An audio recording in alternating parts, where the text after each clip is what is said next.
Hello everyone, welcome to my YouTube channel let's study साथ साथ। तो जैसा कि आपको पता है, इस चैनल पर अभी जॉन कीट्स के एमसीक्यूज़ की सीरीज चल रही है। इसी सीरीज में आज की हमारी वीडियो है। देखिए, लास्ट जो हमने ख़त्म की थी वीडियो, उसमें हमने इस स्टेटमेंट से ख़त्म की थी जो जॉन कीट्स की बहुत ही फेमस स्टेटमेंट है। स्टेटमेंट क्या थी? A poem is a fabric attempt rather than a deed accomplished. ठीक है, ये किसने कहा है? जॉन कीट्स ने कहा है। अब हम इससे आगे स्टार्ट करेंगे आज के questions. I hope previous videos को आप देख ही रहे होंगे, और अगर किसी ने नहीं देखा है तो वो इसी चैनल पर जाकर देख सकते हैं। और मैंने प्लेलिस्ट बना दी है सारी राइटर्स को अलग अलग करके। आप चाहो तो प्रीवियस जो राइटर्स मैंने कवर अप किए हैं, जैसे कि मैंने विलियम वर्ड्सवर्थ के एमसीक्यूज कवर अप किए हैं, साथ ही उसके जॉन गॉल्सवर्दी और इससे अलग जॉन मिल्टन के क्वेश्चंस, विलियम शेक्सपियर के क्वेश्चंस, बहुत सारे एमसीक्यूज मैंने कवर अप कराए हैं। उन्हें आप इसी चैनल पर जाकर देख सकते हैं। सबकी प्लेलिस्ट अवेलेबल है, आप चाहें तो उन्हें देख सकते हैं। देखिए, अब हम इस क्वेश्चन से शुरू करते हैं। ये क्वेश्चन है, yes, Keats used the sonnet form which one? Keats ने जो सोनेट फॉर्म यूज की है वो कौन सी वाली है? ऑप्शन है English form, Shakespearean form, Italian form, none of these. क्या होगा इसका correct answer?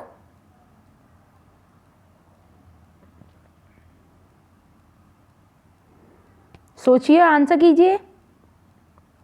Yes, Keats use the sonnet form, it is an Italian form. ठीक है, option number C is the correct answer. Next चलते हैं। Keats wrote a ballad in 1819 to conquer love and death. It was an allegorical expression of his agonised struggle. Find out the ballad. इस ballad का name बताना है। Keats ने एक ballad लिखा 1819 में जो कॉन्क्यू करता है, जो फाइंड आउट करता है लव एंड डेथ को। It was an allegorical expression. ये एक एलेगोरिकल एक्सप्रेशन था of his agonised struggle. Okay, find out the ballad. इस बैलेड का नेम क्या है ये बताना है। ऑप्शंस हैं La Belle Dame sans Merci, Hyperion, Bright Star, Ode to a Nightingale. What is the correct answer?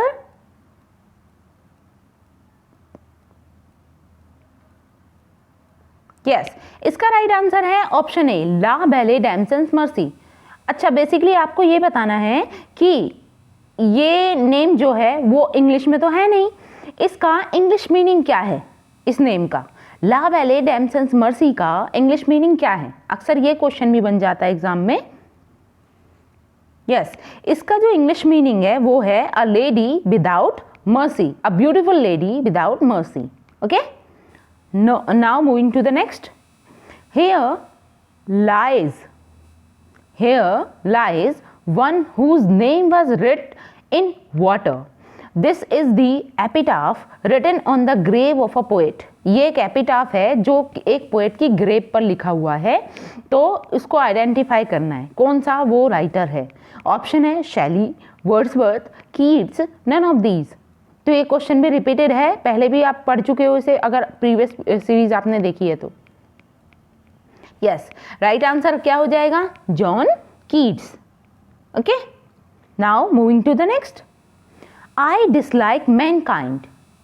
I dislike mankind in general, and if there was a person born without the faculty of open, I am he who said. ये statement किसकी है? Statement को ध्यान से समझना है। Statement है I dislike mankind in general, and if there was a person born without the faculty of open, I am he.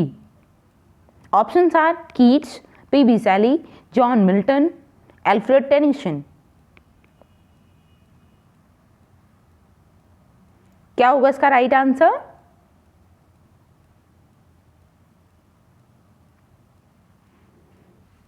Yes, ये स्टेटमेंट में कहने वाले कौन है? John Keats. Option number A is the right answer. Next, Keats was a Greek who said. Keats के विषय में ये स्टेटमेंट किसने दी? Keats was a Greek. Options are Shelley, Arnold, Wordsworth, none of these.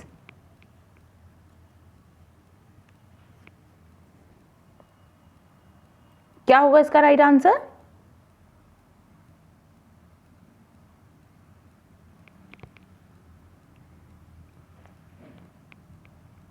Keats was a Greek. ये statement किसने दी है? तो ये स्टेटमेंट दी है पीबी शैली ने। ठीक है, option number A is the right answer. Moving to the next, whereas Wordsworth spiritualized and Shelley intellectualizes nature, Keats is content to express her through the senses.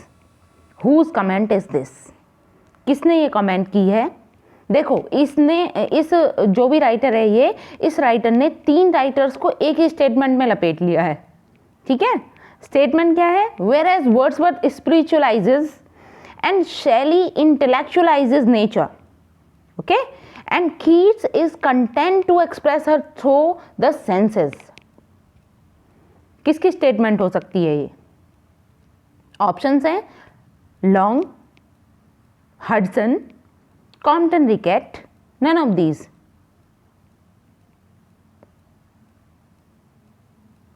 What is the correct answer?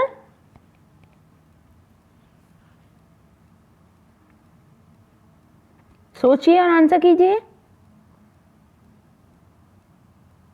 Yes, इसका right answer है option C, Compton Rickett. ठीक है, option number C is the correct answer. Next, Fanny Brawne was first Keats' neighbor. She became Keats' beloved. Keats fell in love with her, but his friends were.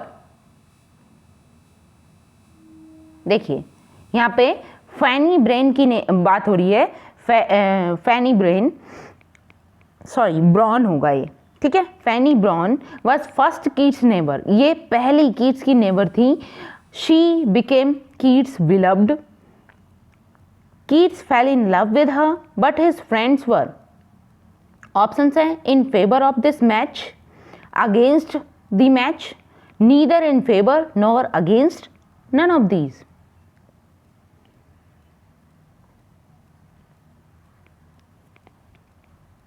What is the correct answer?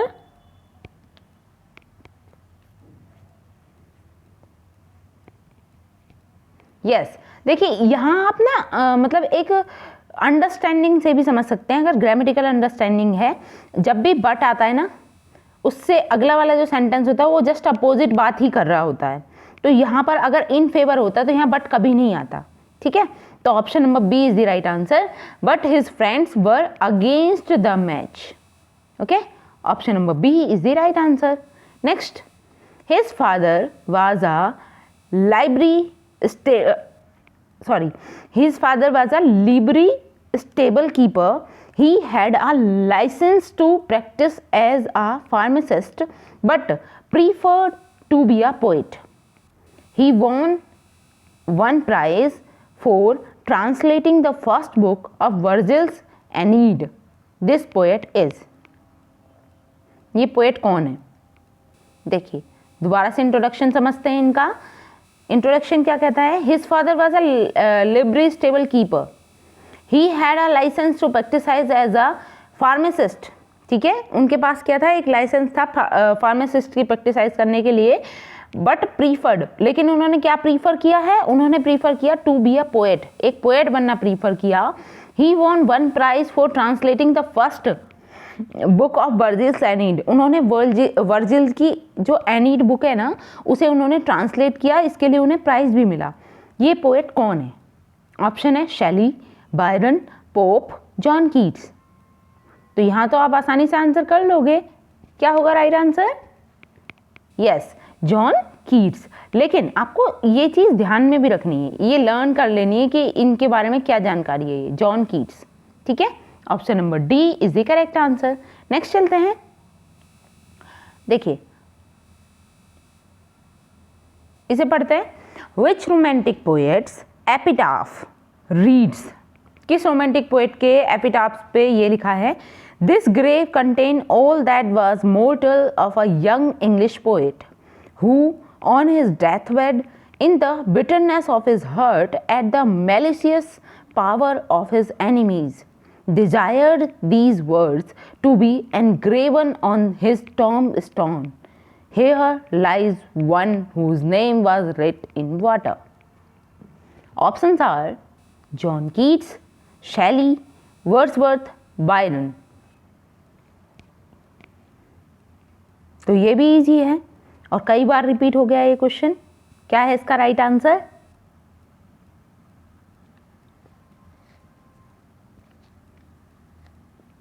Yes, John Keats. Option number A is the correct answer. Next चलते हैं, फैनी brown. Fanny brain is, बताइए Keats की कौन है ये? अभी पढ़ा था हमने इनके बारे में। मदर, सिस्टर, वाइफ या बिलव्ड? तो राइट आंसर होगा beloved. Option number D is the right answer, beloved. Next है sorry, like Shakespeare he also knew small Latin and less Greek. Who is he here? यहां पर ही किसके बारे में बात कर रहे हैं हम? ऑप्शन है Keats, Milton, Pope, none of these. और आपको ये भी बताना है कि शेक्सपियर के विषय में ये लाइन किसने कही है कि he knew small Latin and less Greek. तो ये स्टेटमेंट देने वाले कौन थे? ये थे बेन जॉनसन, जिन्होंने शेक्सपियर के बारे में ये लाइन कही थी। और यहाँ पर like Shakespeare he also knew small Latin, तो यहाँ ही किसे कहा जा रहा है?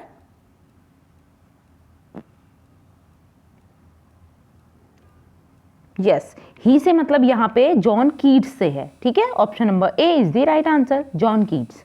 नेक्स्ट है, the main cause of Keats death was. कीट्स की मृत्यु का मुख्य कारण क्या था? Fever, cancer, consumption, none of these.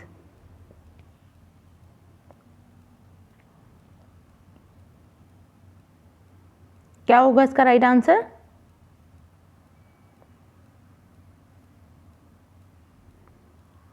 Yes, the right answer is option C, consumption. ठीक है, option number C is the correct answer.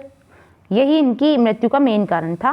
Next है, the title of this poem is from a popular deity of Provence in France. Name the poem. देखिए, एक poem है जिसका title जो है वो एक पॉपुलर डाइटी ऑफ प्रोवेंस जो फ्रांस में है उससे लिया गया है। ठीक है, इस पोएम ये पोएम कौन सी है? ऑप्शन है ला वैले डैम सेंस मर्सी, ला वैले डैम मर्सी, ला वैले डैम सेंस मर्सी या फिर नन ऑफ दीज। तो आप समझ ही गए होंगे जो करेक्ट टाइटल है वो क्या है, ला वैले डैम सेंस मर्सी। ठीक है, option number A is the right answer. Next चलते हैं, La वैले dam sense mercy is a, ये एक क्या है? ठीक है, एक बैलेड है, अ लिरिक है, अ सोनेट है या फिर नन ऑफ दीज। क्या होगा इसका राइट आंसर?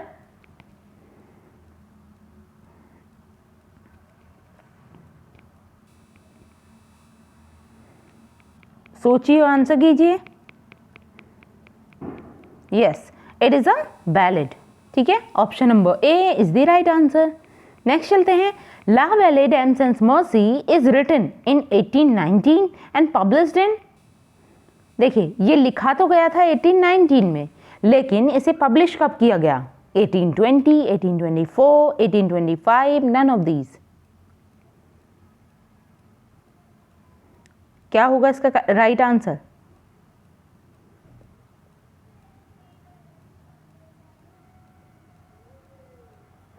सोचिए, आंसर कीजिए।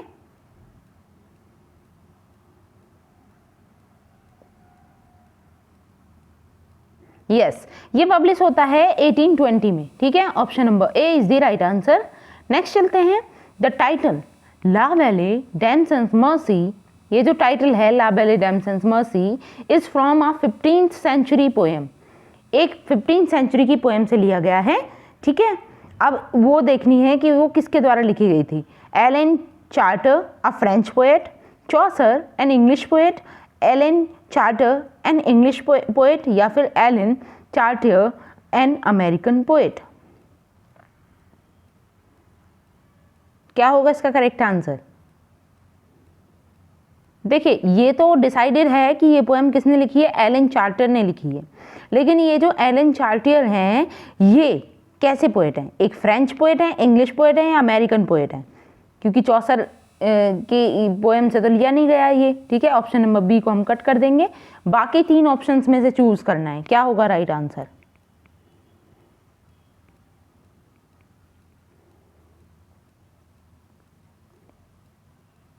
सोचिए, आंसर कीजिए।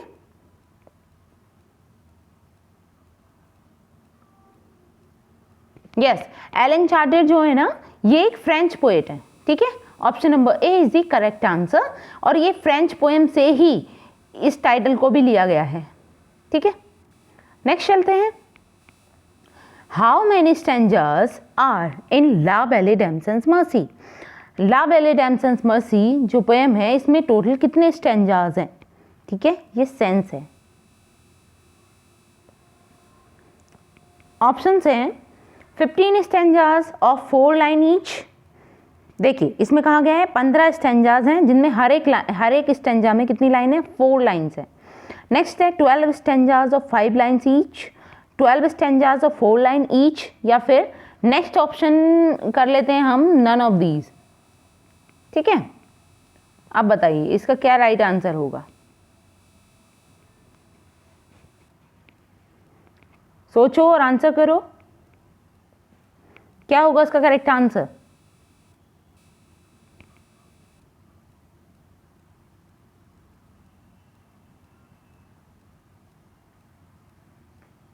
ला बेले डैमसन्स मर्सी में टोटल कितने स्टैंजास हैं?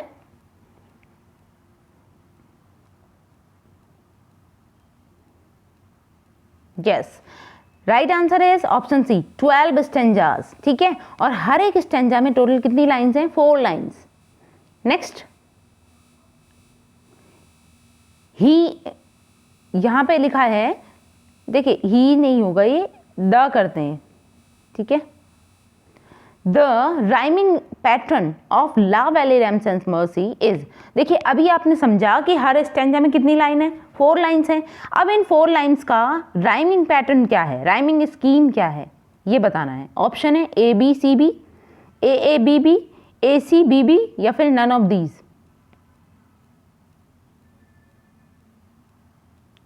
क्या होगा इसका राइट आंसर?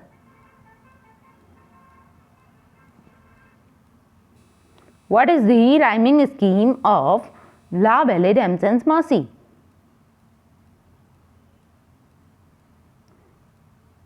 यस, देखिए इसकी राइमिंग स्कीम जो है वो है ए बी सी बी, ठीक है। Option number A is the right answer. Next चलते हैं। देखिए यहां पर भी थोड़ा मिसप्रिंट हुआ है, पहले इसे करेक्ट कर लेते हैं। ये भी क्या है, ये है ला, एल ए, ठीक है। ला Belle Dame sans mercy is a, ये क्या है, एक ऑटोबायोग्राफिकल है, बायोग्राफिकल है, अ सटायर है, नन ऑफ दीज। देखिए ये तो आपने समझ ही लिया कि एक बैलेड है, ठीक है, बैलेड फॉर्म में लिखी गई है। लेकिन फिर भी इसकी क्या फॉर्मेट है, ऑटोबायोग्राफिकल है, बायोग्राफिकल है, या सटायर है?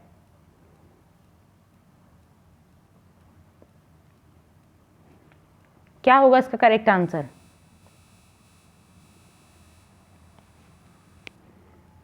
सोचिए, आंसर कीजिए।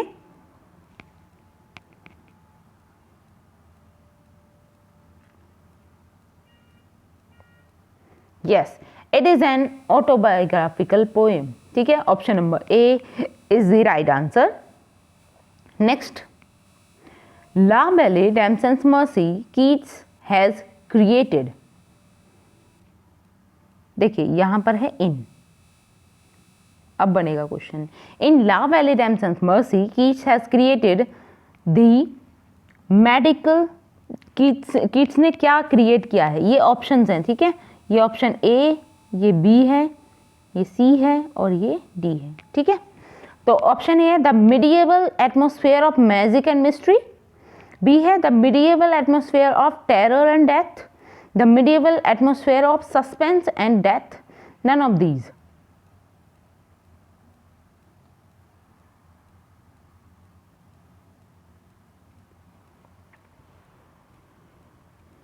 क्या होगा इसका राइट आंसर?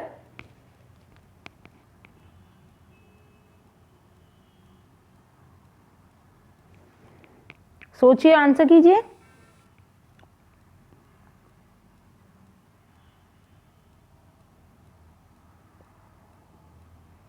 यस, इसका करेक्ट आंसर है option A the medieval atmosphere of magic and mystery. ठीक है, option number A is the right answer. Next चलते हैं, odd to a Grecian earn is Keats. Ode to a Grecian urn जो है वो Keats का क्या है? सोनेट है, सटायर है, ओड है, या फिर नन ऑफ दीज। तो डी को तो कट ही कर देते हैं। तीनों ऑप्शंस में से बताइए कि odd on a Grecian earn. अब इसमें तो देखिए कितना सिंपल बना दिया, शुरू में इसमें खुद ही लिखा हुआ है ओड। ठीक है, इस टाइप के क्वेश्चन अगर एग्जाम में मिल जाए तो हर कोई टॉप करेगा। ठीक है, तो इसका राइट आंसर क्या हो जाएगा? ओड।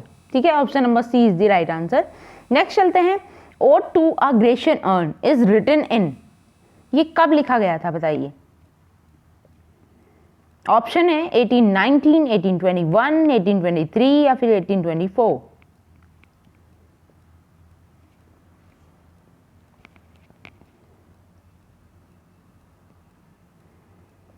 सोचिए, आंसर कीजिए।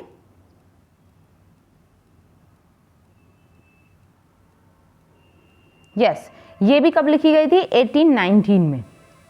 ठीक है, next, from where does Keats take inspiration for his poem. कहाँ से कीट्स ने इंस्पिरेशन ली है अपनी poem ode to a Grecian urn के लिए?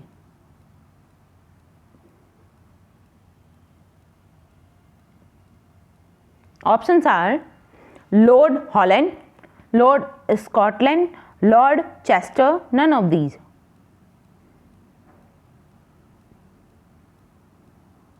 क्या होगा इसका correct answer?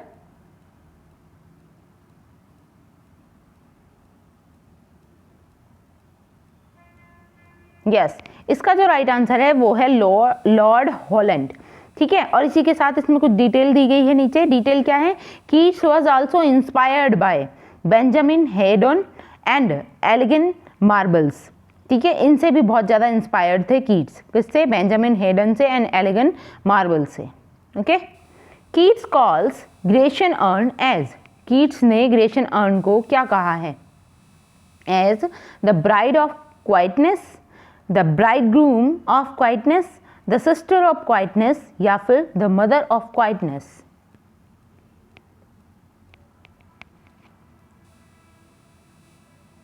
What is the correct answer?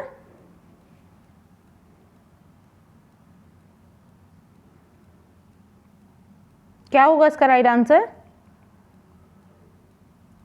Grecian urn को कीट्स क्या कहते हैं? यस, ये कहते हैं द ब्राइड ऑफ क्वाइटनेस। ठीक है, option number A is the right answer, the bride of quietness. Next चलते हैं, whom does Keats refer as sylvan historian? Keats किसको रेफर करते हैं एज सिल्वन हिस्टीरियन? ऑप्शन है ग्रेशियन अर्न को, Arcady को, ला बेले को, या फिर नन ऑफ दीज। बताइए क्या होगा इसका राइट आंसर?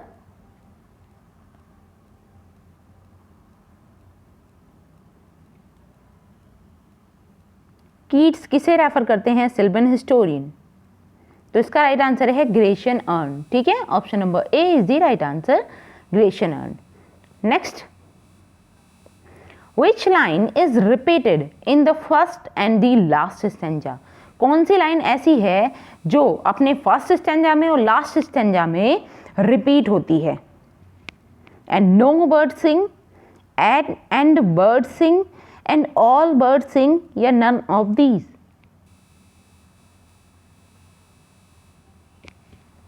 बताइए, इन तीनों ऑप्शंस में से आपको बताना है कौन सी लाइन है वो जो पोएम के फर्स्ट स्टेंजा में भी है और लास्ट स्टेंजा में भी है। ये लाइन है एंड नो बर्ड्स सिंग, ठीक है। Option number A is the right answer, and no birds sing. Okay, next चलते हैं। A flowery dash more sweetly than our rhythm, sorry than our rhyme. तो बीच में ब्लैंक में क्या आना चाहिए? A flowery dash more sweetly than our rhyme. Option है टेल, स्टोरी, फेबल या फिर नन ऑफ दीज। तो नन ऑफ दीज को कट करते हैं, तीनों ऑप्शंस में से बताना है कि फ्लोरी क्या है। फ्लोरी टेल है, फ्लोरी स्टोरी है या फ्लोरी फेबल है। What is the correct answer?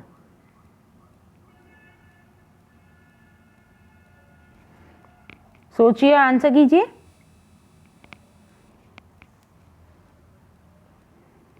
Yes, it is a flowery tale, ठीक है। Option number A is the right answer, flowery tale. Next चलते हैं। Who becomes the story teller in ode on a Grecian urn. ओड on a Grecian अर्न में कौन एक story teller बनता है? ऑप्शन है आर्किडी, सिंगर, और नेक्स्ट दो ऑप्शन है लेडी या फिर अर्न। बताइए, ये चारों ऑप्शंस हैं, बताइए ओड ऑन अ ग्रेशन अर्न में स्टोरी टेलर कौन है? आरकेडी है, सिंगर है, लेडी है, अर्न है। यहीं पे लिख देते हैं बाकी दो ऑप्शन भी।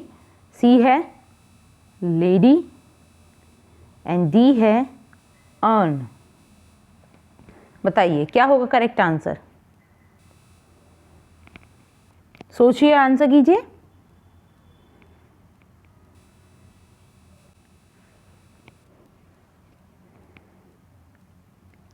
यस, इसका राइट आंसर है ऑप्शन डी, अर्न, ठीक है।